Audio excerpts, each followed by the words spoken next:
और जब गर्गाचार्य यशोदा के आंगन में आए, मैया ने बड़ा सम्मान किया। आइए ऋषिराज,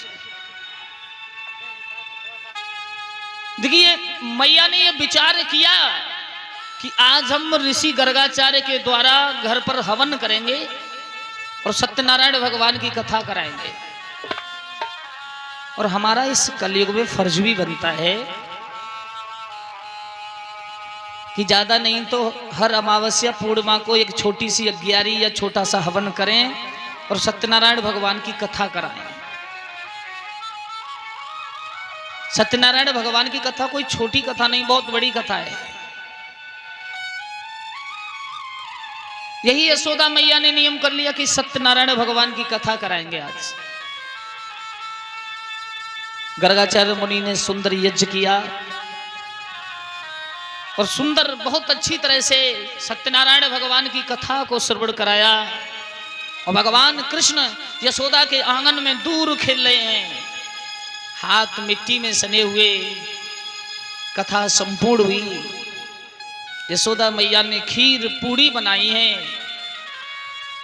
ऋषिराज गर्गाचार्य का भोग लगाने के लिए, ठाकुर जी का भोग लगाने के लिए।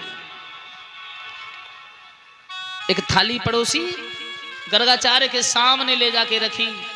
तो भगवान की उम्र 2 वर्ष की, आंगन में खेल रहे थे। अब गर्गाचार्य मुनि ने थाली ली, भगवान का भोग लगाया और दोनों हाथ जोड़ के विनम्र निवेदन करने लगे, मन ही मन ठाकुर जी भोजन कर लो। भोग लगा रहे हैं भगवान का। कृष्ण दूर मिट्टी में सने हुए खेल रहे थे। भगवान दौड़े, घोंटू घोंटू भगवान ने दोनों हाथ मिट्टी के सने हुए गर्गाचार्य मुनि की थाली में रख दिए। मैया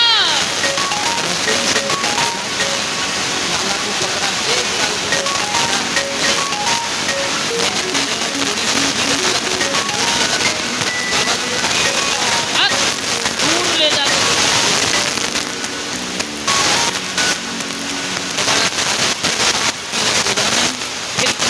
फिर पूड़ी रखी, फिर ऋषि के सामने पड़ोसी, फिर मैया रसोई में चली गई। अब ऋषि ने फिर दोनों आंखें बंद की, हाथ जोड़ के, हे प्रभु आइए भोग लगाइए। भगवान फिर भागे घोंटू घोंटू, फिर दोनों हाथ रख दिए। यशोदा फिर निकल के आई, फिर गाल पे एक कुलचा। भगवान बोले मैया मेरा क्या दोष है, या महात्मा से ये पूछो मुझे बार बार खाने को क्यों बुला रहा है। गर्गाचार्य की आंखें खुल गई। हे ठाकुर, भगवान को यशोदा के गोदी से छीन लिया, सीने से लगा लिया। मेरे प्यारे, सारी जिंदगी कथा करते करते तेरे लिए हो गई और आज तेरे दर्शन पाके मैं धन्य हो गया। यशोदा बोली बाबा ना ना, छी छी, ये देखो बाबा इसके हाथ मिट्टी में सने। गर्गाचार्य बोले अरे मैया, आज मैं कृतज्ञ हो गया, धन्य हो गया। अपने हाथों से गर्गाचार्य कृष्ण को खिला रहे हैं। कन्हैया अपने छोटे छोटे हाथों से गर्गाचार्य मुनि के लिए ग्रहण करा रहे हैं भोजन। इतने विभोर हो गए भगवान का भजन करते हुए, झोली पत्रा सब भूल गए और वहां से उठ के चल दिए। यशोदा बोली बाबा खड़े हो जाओ, दक्षिणा लेते जाओ। गर्गाचार्य बोले मैया ऐसी दक्षिणा आज तेरे घर पे हमें मिली, कभी जीवन में नहीं मिली। यशोदा शायद सारी जिंदगी की कमाई हुई संपत्ति आज ही हमको मिल गई। धन्य है वो प्यारे कृष्ण की गाथा। भगवान इस तरह से ब्रज में तरह तरह से बाल लीला कर रहे हैं। एक बार भगवान मां पृथ्वी की गोदी में खेल रहे हैं तो मां पृथ्वी सोच रही है कि मेरे पास कोई ऐसी अनमोल वस्तु नहीं जो मैं प्रभु का भोग लगा दूं।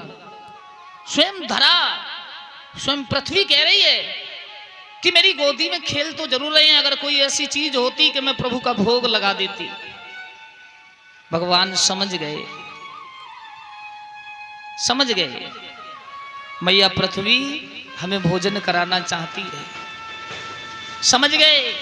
और उसी समय भगवान ने एक मिट्टी का डेला लिया और उस मिट्टी का डेला लेके भगवान ने अपने मुख में ले लिया। एक गोपिका वो दृश्य देख रही है, चिल्लाने लगी, यशोदा मैया। निकल के यशोदा आई, हाँ देख, वो देख अपने लाला को, देख मिट्टी खा रहा है। यशोदा दौड़ी, भगवान को पकड़ लिया।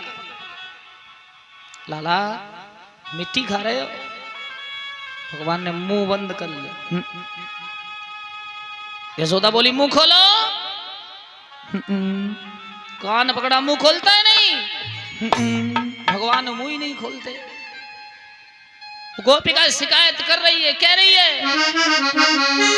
तेरे लाला ने माटी खाई, यशोदा सुनी माई। लाला ने माटी खाई, यशोदा सुनी माई। लाला ने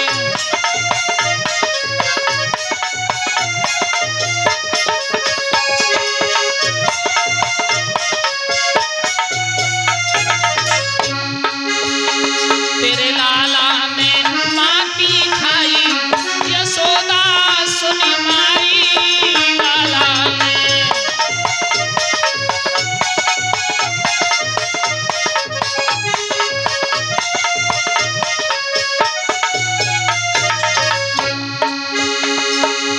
माटी को डेलो कन्हैया ले लीनो।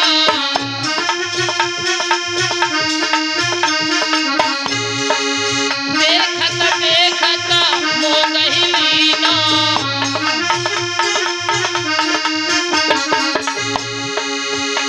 जने गटक गटक गटकाई, यशोदा सुनी माई। तेरे लाला ने माटी खाई, यशोदा सुनी माई। तेरे लाला ने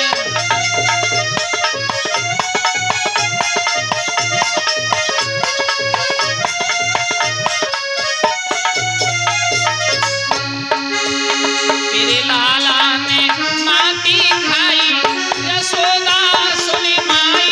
तेरे ललुआ ने माटी खाई, यशोदा सुनी माई। तेरे लाला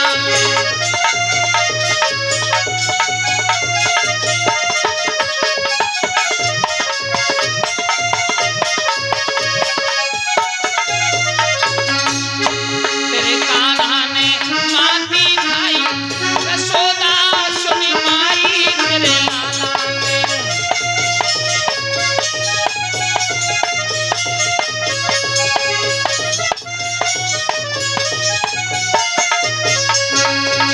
एक ही जवाब दिया, लाला मुंह खोलो। भगवान ने मुखारविंद नहीं खोला। और जब मैया ने भगवान कृष्ण को धमकाया, भगवान ने जिस समय अपना मुखारविंद खोला, पृथ्वी, गंगा, यमुना, सारा भूमंडल, वृक्ष, पेड़ पौधे, जीव जंतु, पहाड़, नदी, तालाब, संपूर्ण ब्रह्मांड भगवान के मुखारविंद में दर्शन किए। यशोदा बोली लाला मुंह बंद कर ले। यशोदा मूर्छित होकर गिर गई। ये मैंने लाला के मुंह में क्या देखा। और जब जमीन पर गिरी, अरे भैया, जमीन पर गिरते ही यशोदा, भगवान ने योग माया को आदेश दिया, जो मैया ने देखा उसे सब भुला दे।